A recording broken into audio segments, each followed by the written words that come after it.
Big congratulations to everyone who took the January LSAT and got your scores back today. I hope that you crushed it.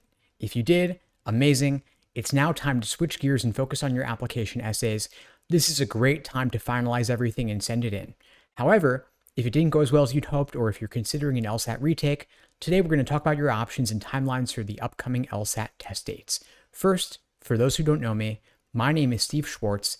I've been teaching the LSAT since 2005, and I personally increased my own LSAT score from a 152 to a 175. Now, the February LSAT is really soon, of course, coming up in just a couple days, while the April LSAT gives you over 2 months. And so hopefully you're pretty clear on whether you're taking it in February or not.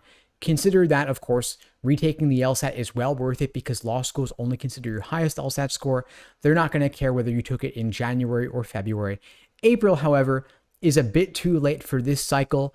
Most schools are not going to consider April LSAT results, and so you're probably better off waiting a cycle and applying in the fall instead to start law school 1 year later. Now, I know that nobody ever wants to wait a year to go to law school, but it could be well worth it. Getting a higher LSAT score and applying earlier in the cycle is going to give you significant scholarship money, better odds of getting it. Waiting a year, applying to law school in the fall instead at the beginning of the cycle, and giving yourself more time to study for the LSAT could get you into a better law school, get you more scholarship money, likely both. And so if you're kind of feeling iffy on taking the LSAT in February, this probably isn't an ideal time to retake it unless you're already feeling super solid, feeling confident that you're going to achieve your fullest potential.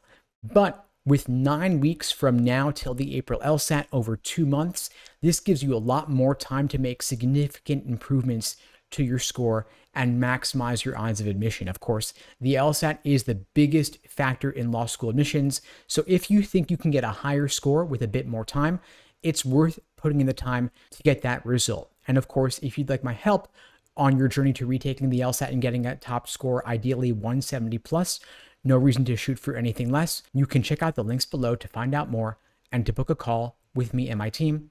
We'd be glad to help you out. Now, if you're not sure whether to retake the LSAT at all, keep these points in mind. Of course, law schools only look at your highest score. So even if January wasn't your best, or if February is not going to be your best, getting a higher score in April can make all the difference. Law schools do not consider multiple LSAT scores. They have no incentive to, because the highest score is what goes to the ABA, which in turn is pulled by US News for inclusion in the ever important US News Law School rankings. Additionally, because of this, law schools give you significant scholarship money if you have an LSAT score above their median. So not only is the LSAT score going to get you in, it's also going to get you merit aid, helping you reduce that law school debt, possibly even give you a full ride to law school. Now, of course, logic games is no longer on the test. Logical reasoning's importance is doubled. And so if you can prioritize logical reasoning in your prep, you're going to get major bang for your buck. Any gains you make in your understanding of logical reasoning will be doubled across the 2 sections. This is why at LSAT Unplugged, we devote more attention to logical reasoning than we otherwise would. And we incorporate this focus in our LSAT study plans, personalized to the individual student, and in our courses as well. And so we can help you create a plan to maximize the 9 weeks between now and the April LSAT. And of course, if you're taking the LSAT in June or beyond, we can help you out there as well, not only through our personalized day-by-day study plans, but also through our courses and our one-on-one coaching programs. Now, if your January LSAT score met or exceeded your goals, if you're not retaking, congratulations. Of course, it's time to shift gears and focus on your application essays. Keep in mind that many law schools have added new optional essay prompts in response to last year's Supreme Court decision banning race-based affirmative action. And so these prompts are going to give you a chance to highlight your unique experiences and perspectives that you bring to the table. And so while these additional essays may be a bit of extra work, they're a great chance to strengthen your application. And of course, applying broadly, putting in the work on those essays is one of the best strategies you have to maximize your odds of admission and your scholarship offers if you're already done with the LSAT.